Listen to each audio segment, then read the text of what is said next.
సూర్యనంది క్షేత్రంలో ఇక్కడ కోటి లింగాలు అన్నట్టు. ఇక్కడ చూడండి, మనకి ఇక్కడ మాణికేశ్వరి మాత గారు కోటి లింగాల్ని ప్రతిష్ఠించాలని ఇక్కడ ఆలయం ప్లాన్ చేశారన్నట్టు.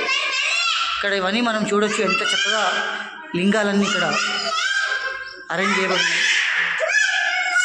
చిన్నపిల్లల కేరింతలు చాలా చక్కగా చూడండి. మనం ఇక్కడ చూస్తున్న అన్నీ కూడా లింగాలు అన్నమాట, శివలింగాలు మొత్తం ఇవన్నీ. సో ఇది ఇక్కడ మనం చూపిస్తున్నాం చూడండి, చాలా క్లియర్గా ఇది శివలింగం మీరు చూడొచ్చు. ఇంకా మనం ఇక్కడ తీసుకుని కూడా చూడొచ్చు, చాలా బరువు ఉంది, మంచి క్వాలిటీ ఉంది.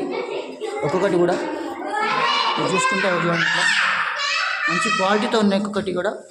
ఇవన్నీ ప్రతిష్ఠించాలి, కోటి లింగాలను ప్రతిష్ఠించాలని అమ్మవారి కోరిక, సంకల్పం. ఈ ప్లేస్ మొత్తం కూడా ఇక్కడ ఇంకా ఇక్కడ గృహంలో ఉండేదమ్మ.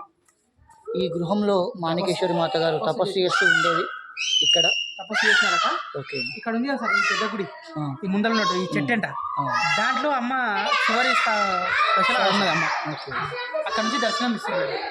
సో సో ఇక్కడ ఇవన్నీ కూడా ఇట్లా మీరు చూసుకుంటే చాలా చక్కటి అన్ని శివలింగాలు ఉన్నాయి. ఓకేనా, కొన్ని పెద్ద సైజులో, చిన్న సైజులో, కొన్ని సైజులన్నీ కూడా డిఫరెన్స్ ఉన్నాయి. ఓకే ఫ్రెండ్స్, వీడియో నచ్చితే షేర్ చేయండి, సబ్స్క్రైబ్ చేయండి. తప్పకుండా మీకు ఆ అమ్మవారి కృప లభిస్తుంది. తప్పకుండా దర్శనం చేసుకోవాలని యానగుంది సూర్యనంది క్షేత్రం అండి. ఇప్పుడు చూస్తున్న ఈ లింగాలన్నీ కూడా ఇక్కడ ఉన్నాయి. ఇవన్నీ ప్రతిష్టాపనకు సిద్ధంగా ఉన్నాయి సార్. ఇక్కడ ఇంకా ఖాళీ ఉన్నట్టు ఎంటీగా ఉన్నాయి. సో ఇవన్నీ కూడా ఫిల్అప్ చేయాలి, పొందొచ్చు.